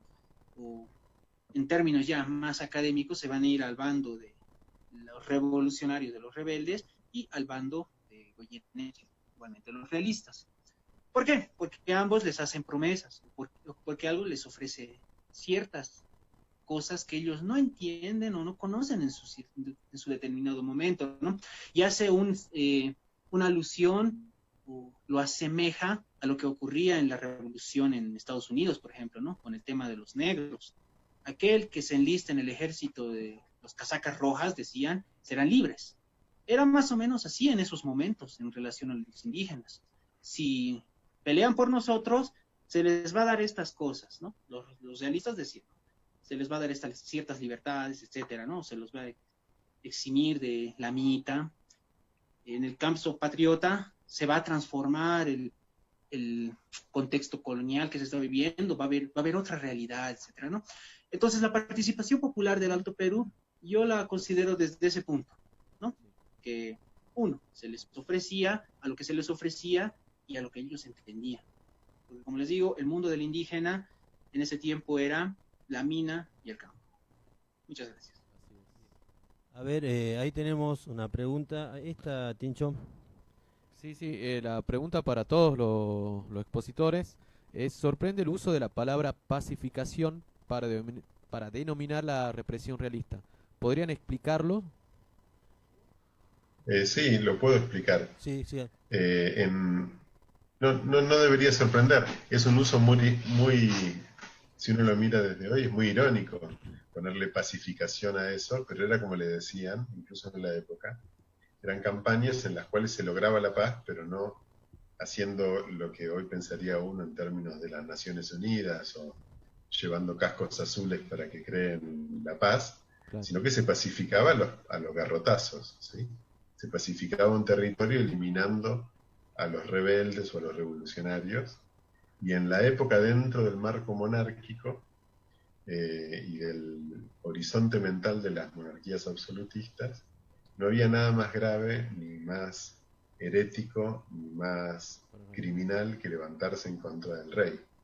Con lo cual las pacificaciones eran muy brutales y muy violentas, y se ponían cabezas cortadas en picas y se las exponían, y prácticamente quien ejercía la pacificación, quien le tocaba reprimir a los movimientos rebeldes, lo hacían sin ningún tipo de requerimiento de ajustarse a las leyes de la guerra. ¿Sí? Quedaban liberados en el momento de una pacificación de estas características, y se los podía tratar como vulgares criminales, no como combatientes extranjeros a los rebeldes. Así que las pacificaciones eran muy bestiales. Acá en Alto Perú, que es la zona que estamos considerando, lo fueron, pero sobre todo si tomamos en cuenta, por ejemplo, lo que pasó, la famosa pacificación de Venezuela por parte del ejército de Morillo, 5 años después de los hechos que estamos estudiando hoy, hubo eventos de una brutalidad extrema, ¿sí? Que en el fondo terminaron galvanizando a los americanos en el sentido de oponerse al rey. Fue tan bestial la pacificación que terminaron dándose cuenta que había que perseverar en el camino revolucionario. Ahí tenemos otra pregunta, en este caso sería para Carlos Gualparalosa. Sí, para Carlos. ¿Qué registro puede haber de la circulación de las ideas de Castelli previo a Huaki, ya en territorio altoperuano? ¿Y cómo se vinculaba con los sectores populares mediante qué instrumentos? Conferencias, proclamas, etcétera. Bueno, relacionado al tema de la propaganda de la revolución, se diría de ese modo, ¿no? O a cómo se fueron difundiendo las medidas que toma el ejército auxiliar. Primero, tomamos el ejemplo, por ejemplo, de la proclama de Tiahuanaco, ¿no? Esta proclama, si bien se va a hacer, ¿no?, en las ruinas de esta ciudad milenaria, se va a plasmar en un documento que se va a enviar a Buenos Aires, ¿no? Pero la particularidad de este documento es que no está únicamente en español, sino que también va a ser transcrito al aymara, al quechua y al guaraní. Con estos 3 idiomas se los envía a Buenos Aires, ¿no? Como un intento de aproximación también que se les da. ¿Cómo van a ir circulando? Por medio de pasquines en algunos momentos. Ahora, tomando el punto de la proclama de Oruro, o lo que se hace en Oruro en relación a la idea de expandir la revolución más allá del desaguadero a las provincias surperuanas, se mandan cartas, se envían cartas. ¿Y esto cómo puedo afirmarlo? Simple. Tengo en mi posesión un libro en el cual se rescata un documento de la población de Huánuco, en el Perú, en el cual, posterior a la batalla de Huaqui, ¿no? Casi por el año 1812, 11 a 12, en ese intervalo, se le envía una respuesta a Juan José Castelli. O sea, la carta de la audiencia o del cabildo que se forma en la población de Huánuco dice carta de respuesta a la solicitud de Juan José Castilla. Ellos le dicen Castilla, ¿no? Juan José Castilla. Entonces es una respuesta que ellos se les da. Entonces, desde ese momento ya se hace clara la presencia de cartas que se van a enviar a distintas poblaciones del sur peruano. Esto en el caso de la idea de expandir la revolución. Se van a enviar propuestas, igual se van a enviar pasquines. Pero la proclama más importante en relación a las clases populares que se puede tomar en cuenta en el desarrollo de la revolución es la proclama de Tiahuanaco. Bien, Carlos, ahí tenemos una pregunta para los tres, así ya vamos redondeando. De una oyente. De una oyente, Irene Balatore. Bueno, Irene dice: ¿se han encontrado registros sobre la participación de mujeres en la batalla de Huaqui? O en general, en el proceso también. Sí, eso se lo puedo responder, si me permiten los colegas. Sí. Así como decía antes, nosotros los historiadores estamos limitados en lo que podemos decir por lo que dicen los documentos. Entonces, a mí, cuando escribí el libro, me interesó sobremanera buscar la presencia de mujeres en todo ese proceso y en toda la batalla y lo que viene después. Y sin ninguna excepción, no hay nada, no hay ningún rastro en los documentos. Ahora, ¿eso quiere decir que no había mujeres o quiere decir que están literalmente invisibilizadas por el documento? Yo no puedo decir, sí sabemos que hubo después, por toda la movilización de tropas que se dio del Perú y del Alto Perú, de un siglo antes hasta un siglo después, los ejércitos avanzan acompañados de muchísimas mujeres que cumplen funciones centrales en preparar el rancho, en buscar suministros, en preparar los fundidos. Ahora, en el caso concreto en el cual leí la totalidad de los documentos de la batalla, no aparece una sola mujer. Con el correr de la revolución van a empezar a aparecer como excepciones muy puntuales. En las listas de revista vamos a empezar a encontrar mujeres que efectivamente son blanqueadas en el sentido de que están ahí y que por ende se les empieza a cobrar un sueldo. Pero no tenemos ningún nombre de mujer. Muy probablemente, imagínense que las comunidades indígenas de la región que se movilizan en buena medida con el ejército, van también las mujeres a acompañar a sus hombres y a llevar cosas, pero no las podemos mencionar porque no están en el documento. Aunque sí sabemos perfectamente, por ejemplo, apenas unos añitos después, cuando el nuevo general La Serna venga a la región y se encuentra con que el ejército realista, que está operando en la misma región de la que estamos hablando, tiene centenares y casi miles de mujeres viviendo en el campamento, él va a dar una orden de que las echen del campamento porque iba en contra de la ordenanza, y lo que tienen 3-4 días es una deserción tan masiva, porque los hombres se van con sus mujeres, que tiene que dar marcha atrás y aceptarlo, porque en la cultura local, regional, el sistema de las rabonas, como las llamaban en esa época, a las acompañantes, era absolutamente fundamental. Pero de vuelta, nos encantaría hablar de eso, pero no podemos porque los hombres de la época, que son los que escriben, no las mencionan. Bien, Alejandro. Bueno, ahí tenemos una pregunta, tanto para el licenciado Acebey como para Carlos Valparalosa. Para Carlos, exactamente. ¿En qué momento se consolida la idea de independencia en Charcas? ¿En qué momento? Ricardo. Sí. La idea de independencia. Bueno, no se puede descartar que al principio hubiera una idea de independencia. Lo que pasa es que en los últimos años, probablemente en las últimas décadas, los historiadores hemos visto que no hay, por lo menos hasta el 14, no hay una idea clara de independencia, ¿sí? Como tal. No descartamos que Moreno, no se me ocurre ninguno. Medina, por ejemplo, acá pudieran tener, en el caso de la Junta de la Paz, tuviera una idea de independencia, ¿no? Política. Pero aparentemente, por lo que se puede ver en la documentación, son todavía sectores minoritarios. Es con el tiempo y con el proceso, por lo menos lo que yo he visto en los estudios que he hecho sobre independencia, es con el tiempo cuando se va fortaleciendo esta idea de la independencia total, ¿no es cierto?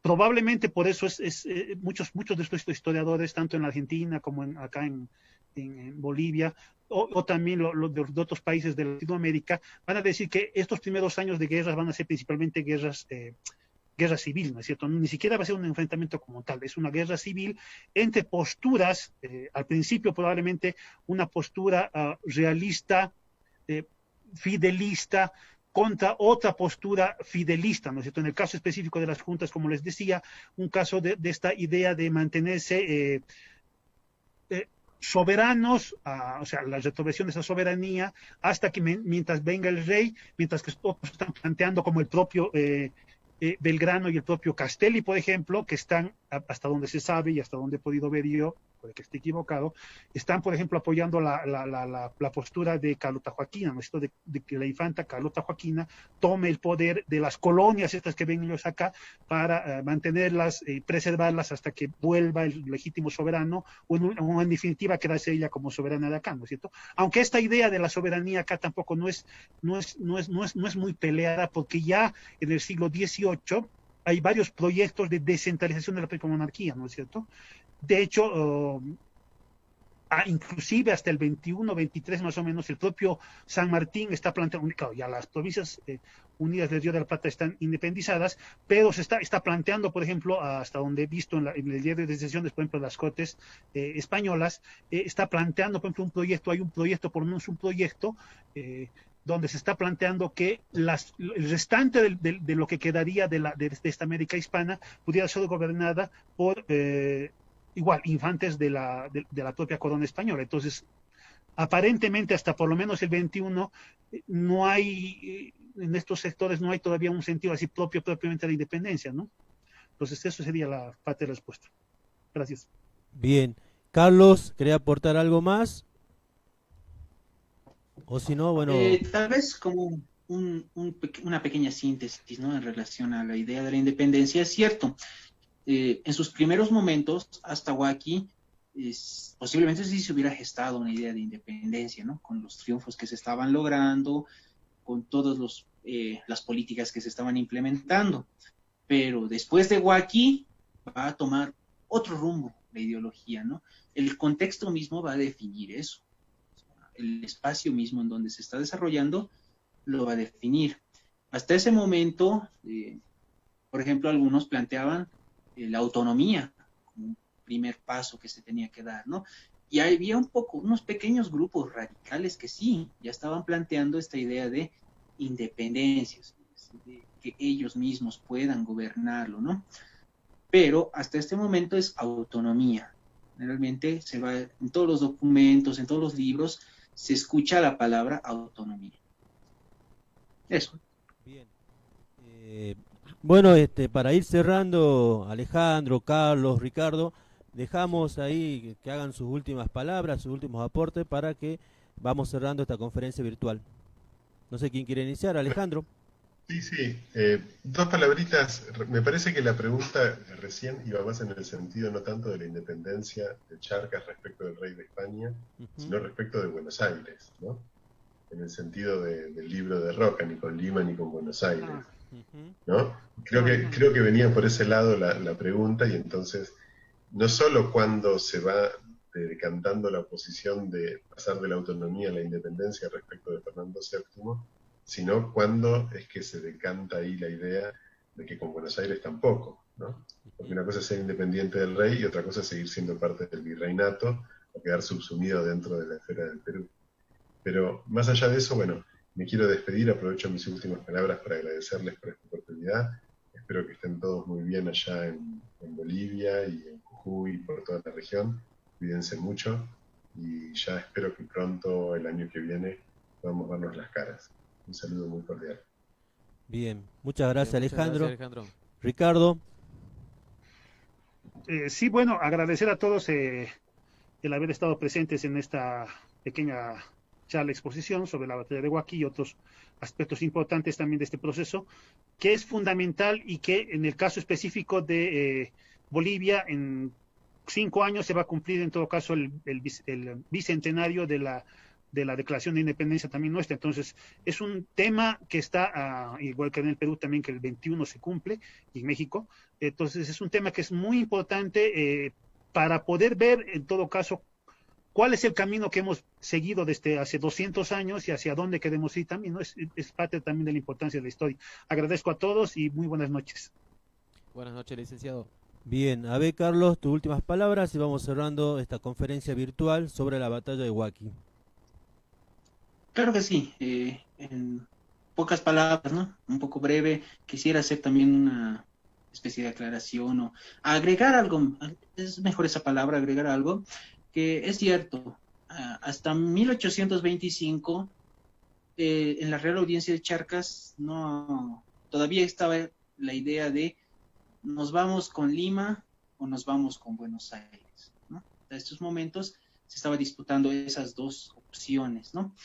Y también en algunos sectores la idea, ¿no?, de independencia, porque José Luis Roca, un autor muy importante acá en Bolivia, sostiene en su obra precisamente, que se llama Ni con Lima ni con Buenos Aires, de que un charquino o un ciudadano de la ciudad de Charcas no se veía como un subordinado a alguien de una asamblea en Buenos Aires, y tampoco se veía como un provinciano frente a un gobierno en Lima, ¿no? Entonces, a partir de esto ya algunos autores van a ir planteando la idea de la identidad altoperuana, ¿no?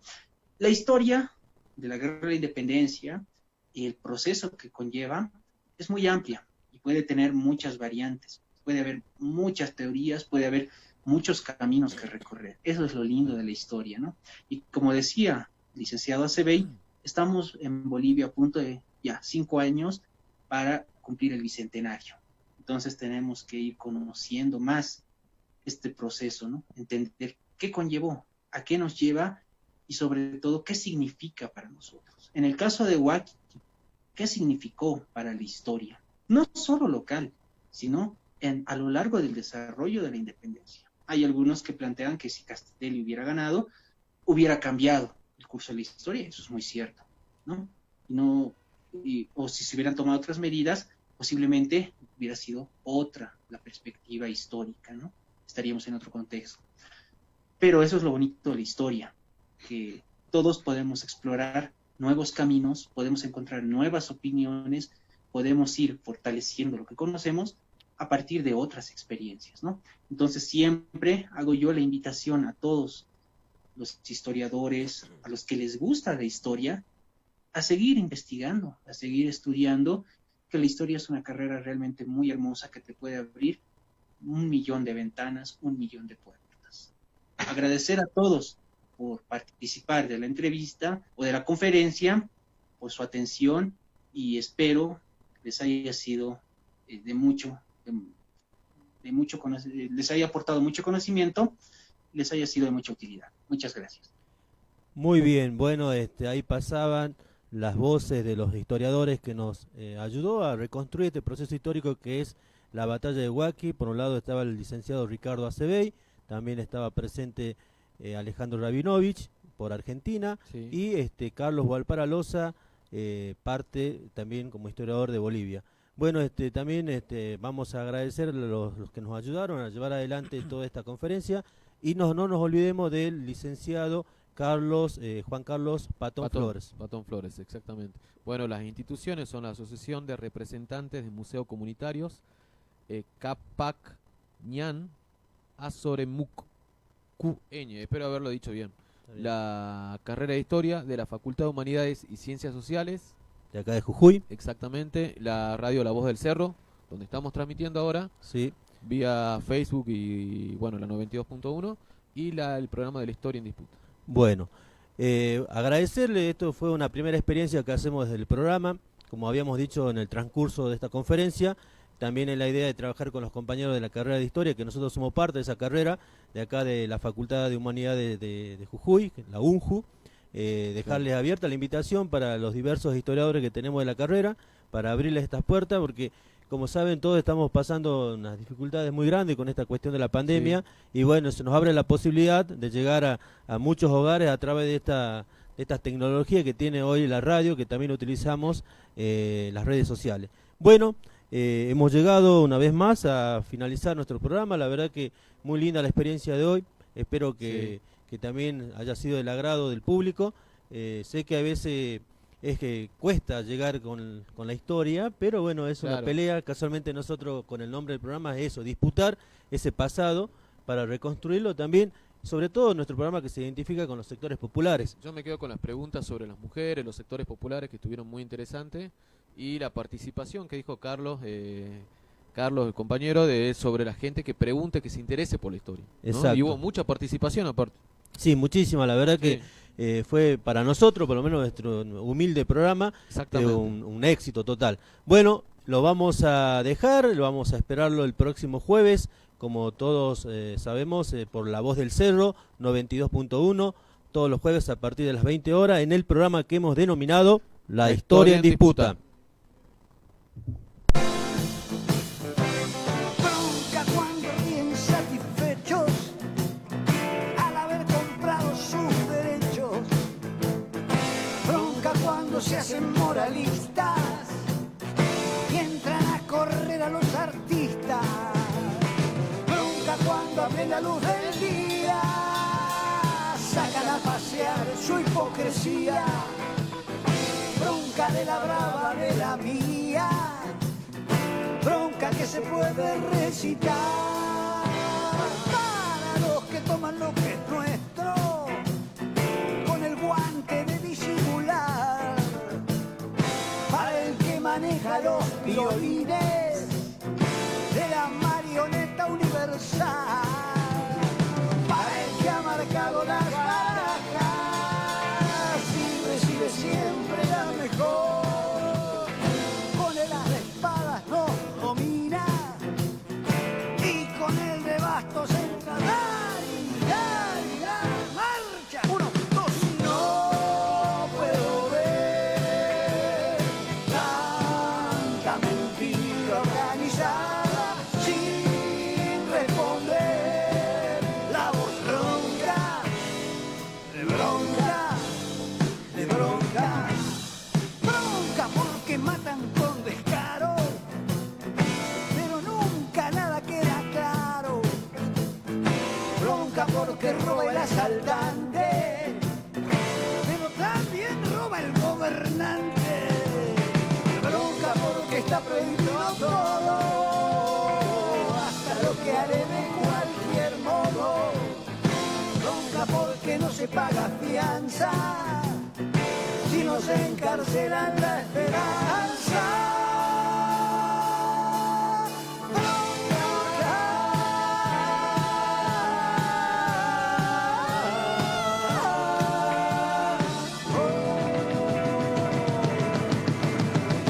Los que mandan tienen este mundo repodrido y dividido en dos, culpa de su afán de conquistarse por la fuerza o por la explotación.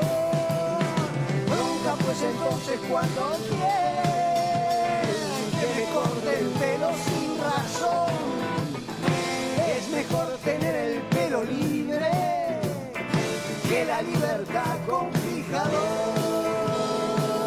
Marcha, 1, 2, no puedo ver tanto desastre organizado sin responder. La voz ronca, de bronca. Inicio espacio publicitario. Para no tomarse la vida en serio, ya que inevitablemente vas a salir muerto de ella, 100% cumbia, ADM. Cumbia, reina de cumbia. como dicen los pares. Cumbia, reina de cumbia. Arriba las